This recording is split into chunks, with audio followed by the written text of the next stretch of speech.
Dalam nama Bapa dan Putra dan Roh Kudus.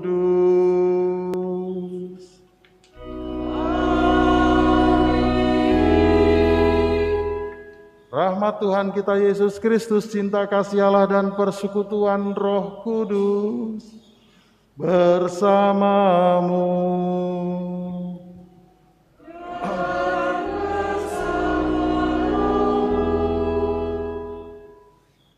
Para Bapak dan Ibu, saudara-saudariku yang dikasihi Tuhan, selamat pagi, berkah dalam. Seringkali kita tidak mau kalah dengan hal-hal sepele, yang kecil-kecil. Tapi karena mengakui kebenaran kita sendiri, sehingga kita kehilangan sahabat, kita bisa kehilangan keyakinan, kita bisa kehilangan orang yang paling dicintai, ataupun banyak hal. Bahkan kalah akan masalah-masalah besar dalam hidup. Maka saudara-saudara yang terkasih, pada pagi hari ini kita diingatkan dalam Injil, bergantunglah pada kebenaran Tuhan saja, bukan pada kebenaran-kebenaran diri kita, kelompok kita, atau juga otak kita yang biasanya nanti sepele pun menjadi perkara besar dan akhirnya kita kalah total, bahkan kehilangan semuanya itu. Para Bapak dan Ibu, saudara-saudariku, serta anak-anakku sekalian yang dikasihi Tuhan, selamat pagi, berkah dalam. Gelap, malam, hitam, kejahatan kayaknya nyambung, mirip-mirip ke sana. Sering-sering kejahatan itu lebih banyak dilakukan ketika malam hari atau dalam gelap supaya tidak ketahuan. Nah, yang sering kasihan itu adalah orang yang berkulit hitam. Bukan di Indonesia saja saya kira, hampir seluruh dunia, bahkan di Amerika juga. Kalau sudah melihat satu mata hitam, orang hitam, kelompok hitam, itu sudah pikirannya selalu negatif, anggap jahat. Sampai ada ungkapan banyak sekali pastor-pastor yang sekolah dari Afrika di kolegio kami itu merasa ada semacam diskriminasi. Ini hanya kebenaran manusia, maaf. Tuhan tidak begitu. Jadi kalau sudah hitam dianggap jelek, kalau yang putih itu suci, yang putih itu baik, yang putih itu kaya, hebat biasanya, salah besar. Tapi kita terbawa. Dan ada ungkapan itu, bahwa pastor-pastor, karena kami hitam, ya kami ya sudah dicap jahat, dicap budak, dicap sebagai, ya sekali lagi, yang tidak menarik. Yang menarik adalah yang, dan seterusnya. Sama juga dengan sekarang kita berbicara soal terang, siang, baik dan putih itu memang nyambung. Tapi kembali lagi, kebenaran Tuhan tidak bisa sekali lagi dibandingkan sungguh dengan kebenaran manusia. Kebenaran Tuhan yang sungguh baik dan bijak itu hanya kebenaran Allah. Kebenaran yang baik dan benar itu ada hubungannya. Jadi tidak bisa dipisahkan. Maka kalau sesuatu hal yang baik itu pasti benar. Saya juga bisa menjamin perkumpulan orang, keyakinan orang, segala sesuatu yang positif dari orang tersebut itu kalau baik itu pasti benar, pasti dari Allah. Jadi kalau sampai nanti ada sesuatu ketidakdamaian, pembunuhan dan macam-macam, nanti kita bisa terangkan di sini, itu pasti bukan berasal dari Tuhan. Tuhan itu kebenarannya ya baik, kebenarannya itu kasih, kebenaran itu cinta. Maka di sini kebenaran tentang Tuhan tidak ditentukan oleh akal manusia yang kecil. Jangan terlalu sombong. Kita bisa berpikir-pikir tentang psikologi, berpikir-pikir tentang suatu ilmu pengetahuan yang hebat-hebat. Ini loh kebenaran. Maaf, kalau itu tidak berasal dari Tuhan tidak baik. Jadi kebenaran Tuhan saja tidak ditentukan oleh akal manusia, apalagi hubungan sebab akibat manusia dan juga ilmu atau juga pengalaman-pengalaman. Kadangkala ada pengalaman-pengalaman pun yang kelihatannya terus-menerus benar, atau disebut juga dengan hukumnya jurisprudensi, belum tentu kalau menurut kebenaran Tuhan. Ini yang mau ditegaskan. Nah, sekarang mau ditegaskan adalah di sini mengatakan kalau itu berasal dari Tuhan, itu pasti baik dan benar, dan urusannya nanti dengan sesama. Nah, di sini cinta kasih Tuhan itu sudah pasti benar. Cinta kasih Tuhan itu betul-betul jelas sekali. Kalau orang yang punya hati cinta kasih Tuhan kepada manusia itu enggak bohong-bohongan. Dari dulu sejarah perjanjian lama, sekarang dan juga yang akan datang tidak bisa dibohong-bohongi, dan itu betul terbukti lagi dulu, sekarang dan selamanya.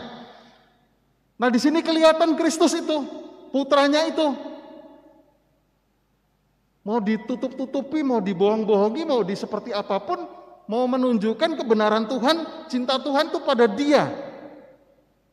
Karena isinya baik, isinya benar, isinya sesuatu hal yang betul-betul berkorban.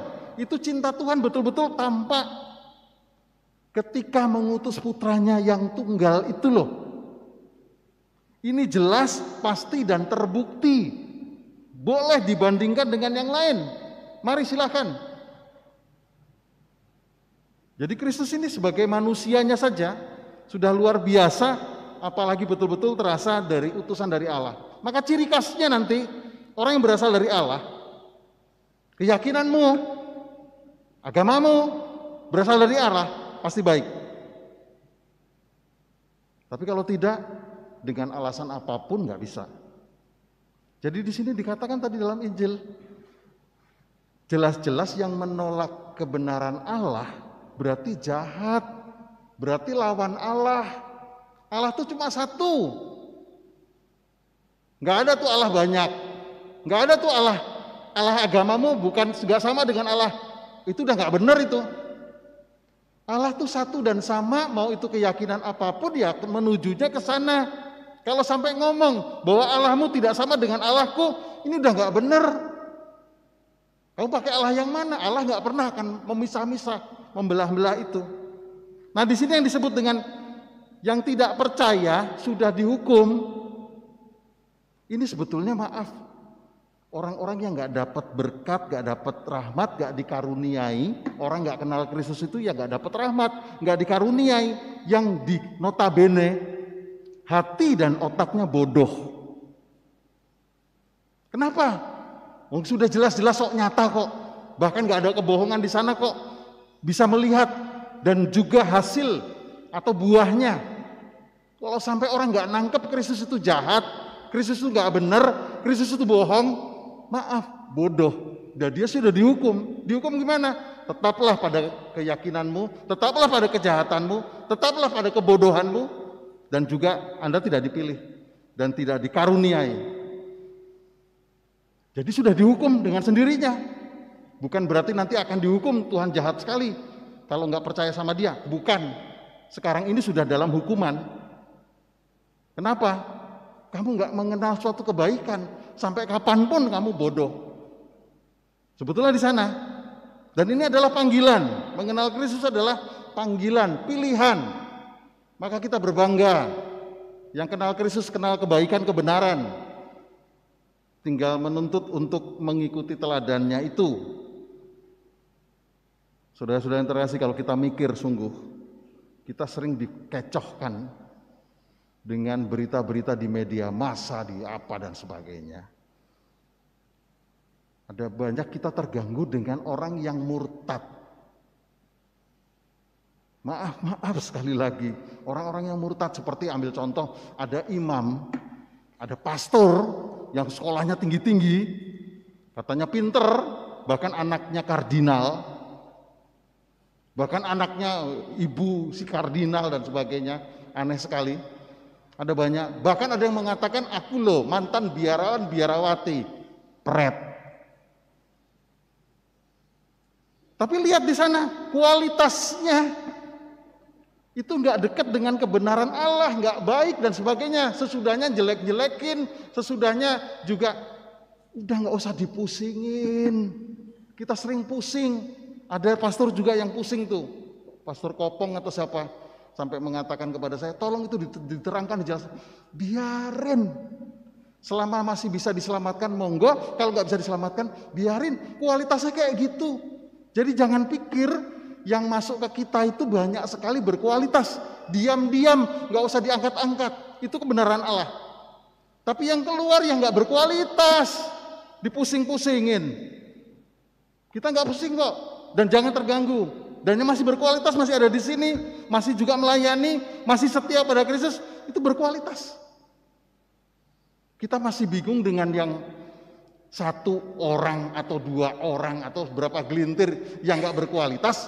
Kita nggak pernah berpikir masih banyak yang di dalam, masih banyak yang masuk, yang berkualitas yang luar biasa, yang terberkati semua. Jadi kita sering keganggu dengan media massa, pusing amat. Ditambah lagi yang apalagi seleb-seleb atau yang disebut juga dengan artis-artis. Saya nggak pernah terganggu dan nggak pernah pusing. Ada seleb katanya yang pinter pindaho. Kalau kamu punya kesempatan untuk berbuat baik di sana, silahkan. Kamu sudah mengenal Kristus dan meninggalkan Kristus, silahkan. Kita nggak pernah pusing. Ya kualitasmu di situ. Dan mungkin ya kamu sudah terhukum, tidak dikaruniai, bahkan jadi kita nggak usah pusing. Kalau masih bisa diselamatkan, ada orang mau pindah, kita beritahu yang benar, oke, kita perjuangkan. Ini musing-musingin orang ini di luar, sedangkan di sini yang banyak, yang harus kita layani, yang harus kita juga angkat dan syukuri. Saya lebih senang dengan, ada banyak juga mungkin orang-orang yang the have. Maaf, ada agama tertentu yang narik-narikinnya yang kaya-kaya, supaya kehidupan di gerejanya atau kehidupan di suatu agamanya makmur. Kita enggak sama sekali. Gereja Katolik nggak usah kayak gitu. Nggak pernah pengen narik-narikin orang-orang kaya yang punya dan sebagainya. Kaya kalau nggak berkualitas bahkan juga dan sebagainya lebih bagus udah nggak usah. Ini banyak orang-orang yang kita harus hargai yang masih sekarang tetap setia dan baik, dan inilah kebenaran Allah. Kenapa kita nggak syukuri yang ini, mikirin yang satu itu yang nggak ada gunanya, dan itu udah nggak berkualitas, mungkin sudah nggak dipakai, di gereja kita udah nggak dipakai, atau di dalam selamatan nggak dipakai. Terlebih lagi yang jahat-jahat sudah nggak kenal, yang nggak punya hati, mau ditarik-tarik nggak usah. Dan kita nggak pernah ingin baptis, ingin supaya hati-hati dengan kebenaran Allah ini. Kebenaran Allah adalah terbukti nanti dari hasil buahnya yang baik-baik itu. Maka sekali lagi, saudara-saudara yang terkasih, yang paling menakutkan sebenarnya harusnya ketika masih mengenal Kristus, suka ngadu domba, suka memusuhi temannya sendiri, suka sakit hati sama satu dengan yang lain. Suka yang disebut juga nanti gampang mutungan. Ini yang ngeri sebenarnya. Ya, kalau Anda udah nggak betah dan sebagainya, tinggalkan cepat. Bukan berarti kita membolehkan, nggak berkualitas kok. Tapi disinilah sebenarnya yang paling baik adalah kebenaran Allah itu muncul ketika sebenarnya yang keluar adalah juga baik. Itu kebenaran Allah. Maka di sini yang disebut dengan Allah Kristus sudah baik dan benar, pasti jelas, bahkan dengan teladan-teladannya itu siap dibandingkan. Dan Kristus tidak cari untung. Kalau kita memuji Dia, kita menganggap Dia Tuhan, bukan untuk Kristus, tapi untuk keselamatan kita sendiri. Bahwa Tuhan memang mencintai manusia dengan mengutus putranya. Kita nggak menganukan nabi figur, memuja-mujanya, dan kalau kita nggak ini nanti kita berdosa, tidak. Tapi demi keselamatan kita, Kristus itu nggak cari untung. Dan Kristus membuktikan saja, kalau mau keselamat, mau kepada Allah, ya kayak Dia. Karena Dia Allah sendiri yang turun ke dunia untuk menyelamatkan. Maka ini betul-betul kalau mau nggak usah, nalar saja, logika saja. Udah kelihatan kok kalau sebagai manusianya Kristus kayak apa, bandingkan dengan yang lain. Sudah lebih. Apalagi dengan hati, apalagi juga dengan perasaan. Ini kalau orang nggak bodoh, nangkep ini. Jadi kalau orang bodoh atau orang yang tidak percaya, kembali lagi sudah terhukum sendiri. Kamu hidup dalam kegelapan. Apalagi yang sampai nolak, sampai anti Kristus. Ini udah kejahatan, ini udah lawan, dan seterusnya.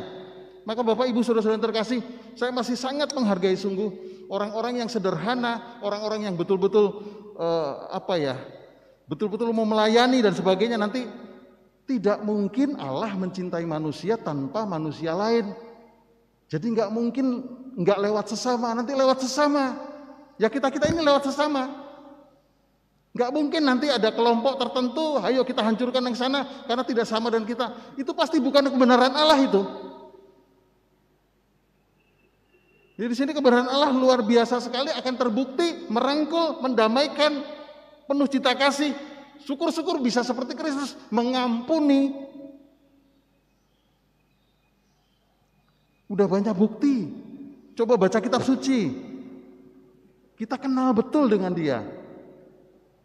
Kenapa kita nggak boleh baca kitab suci? Baca kitab suci, ini baik kok.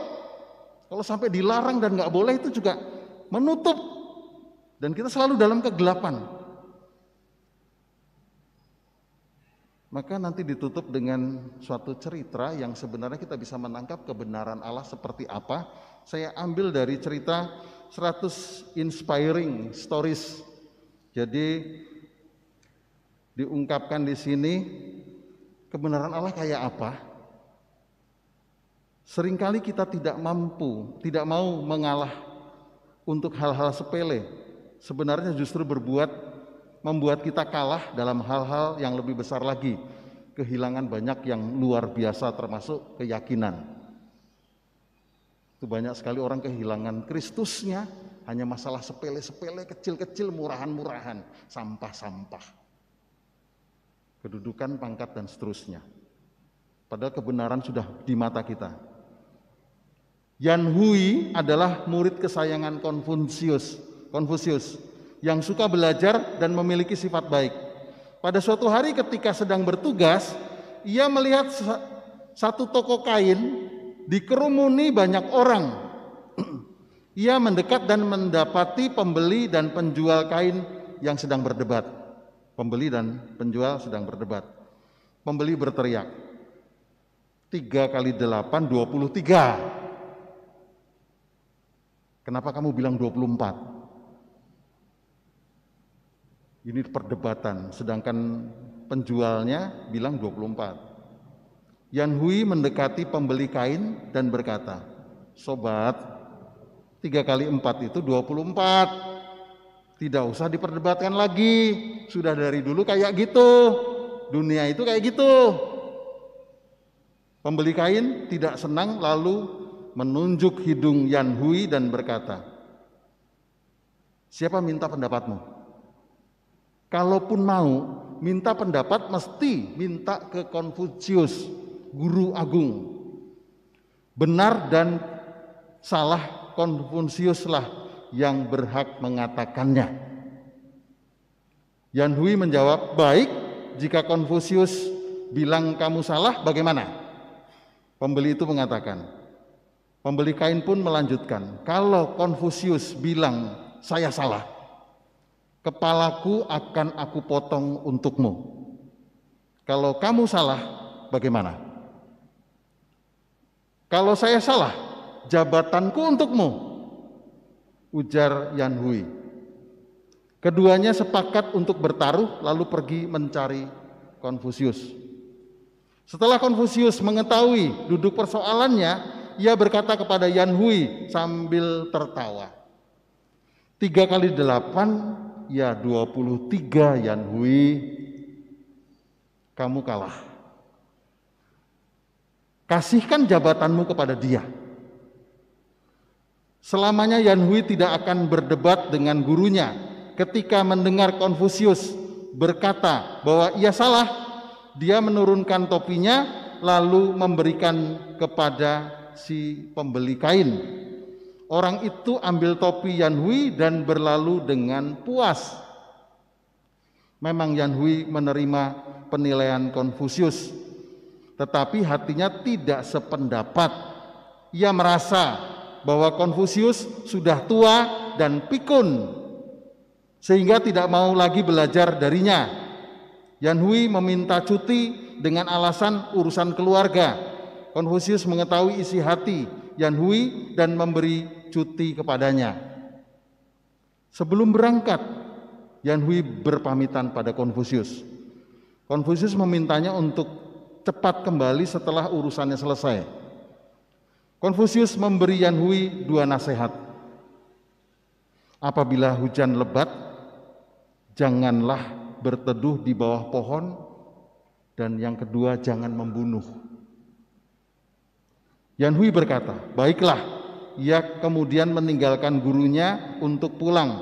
Dalam perjalanan tiba-tiba angin kencang disertai petir muncul. Tampaknya hujan lebat segera turun. Yan Hui ingin berlindung di bawah pohon, tetapi tiba-tiba ingat Konfusius, lalu berpikir dalam hati untuk menuruti kata gurunya sekali lagi. Ia pun meninggalkan pohon itu. Belum lama ia pergi, petir menyambar dan pohon itu hancur. Yan Hui terkejut. Nasihat gurunya yang pertama sudah terbukti. Apakah saya akan membunuh orang? Ketika Yan Hui tiba di rumahnya, waktu sudah larut malam, ia tidak ingin mengganggu tidur istrinya. Ia menggunakan pedangnya untuk membuka kamarnya. Sesampai di depan ranjang, ia meraba dan mendapati ada 2 orang di atas ranjang, seorang di sisi kiri dan seorang di sisi kanan. Ia sangat marah dan menghunuskan pedangnya.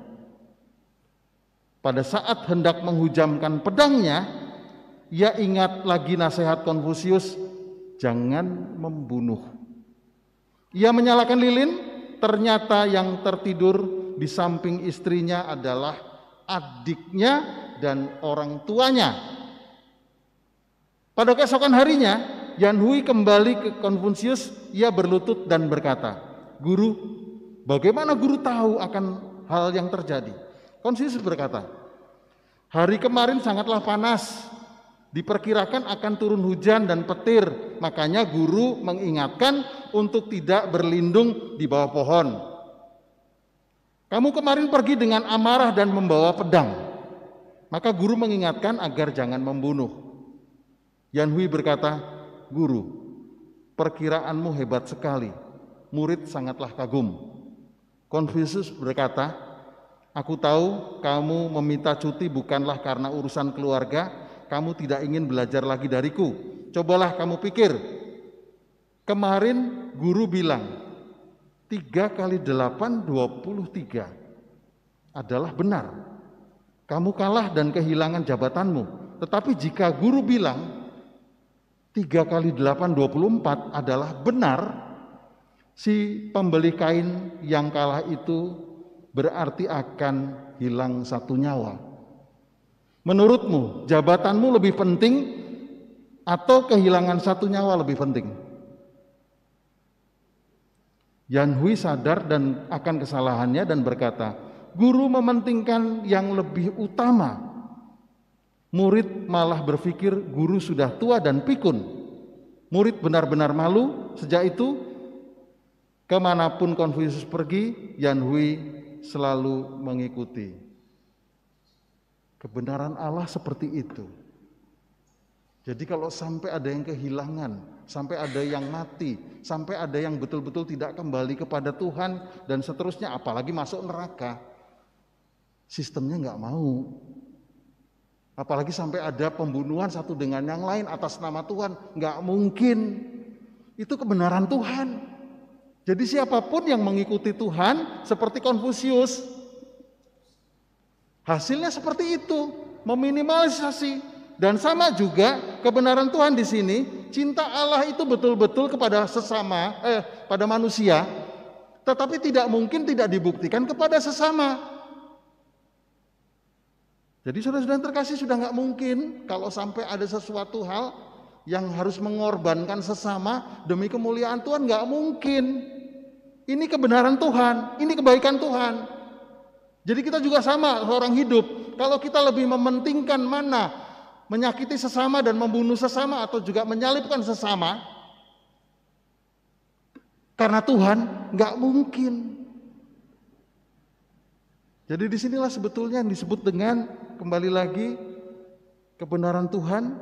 Hanya satu yang disebut, Dia mencintai manusia dan ingin manusia semuanya selamat, tak ada satupun yang hilang.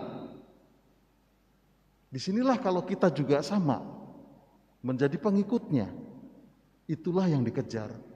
Jangan sampai, sekali lagi, ya kalau sudah nggak bisa ya mau ngapain lagi. Tapi kita selalu berusaha untuk menyelamatkan juga sesama kita, bawa kepada Kristus. Memang betul, itu tugas kita. Kita juga berdosa kalau kita sudah diselamatkan, kita sudah diberi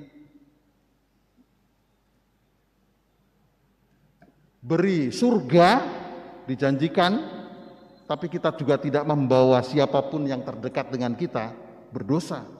Tetapi kalau tidak, ya sudah, nggak apa-apa. Apalagi kita terganggu dengan orang-orang yang pindah. Sekali lagi di sini sudah dihukum. Apalagi sampai yang melawan dan antikristus. Oh, sudah, itu jahat dan itu lawannya Tuhan. Mari saudara-saudara terkasih, kita betul-betul menghargai kebenaran Tuhan dan keyakinan yang paling benar adalah Tuhan mencintai manusia dan harusnya manusia juga mencintai sesamanya. Nggak mungkin tidak. Tidak mungkin tidak. Kalau tidak lewat manusia, siapapun itu.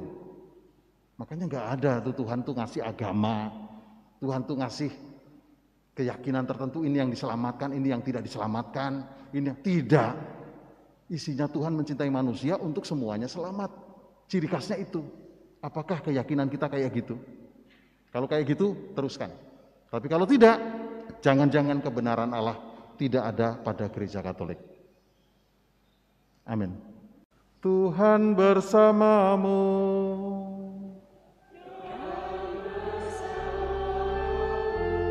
Semoga saudara-saudari sekalian selalu dilindungi dan dibimbing oleh berkat Allah yang Maha Kuasa, Bapa dan Putera dan Roh Kudus.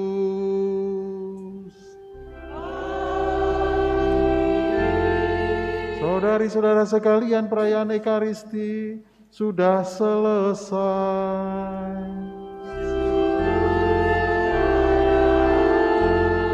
Marilah pergi kita diutus.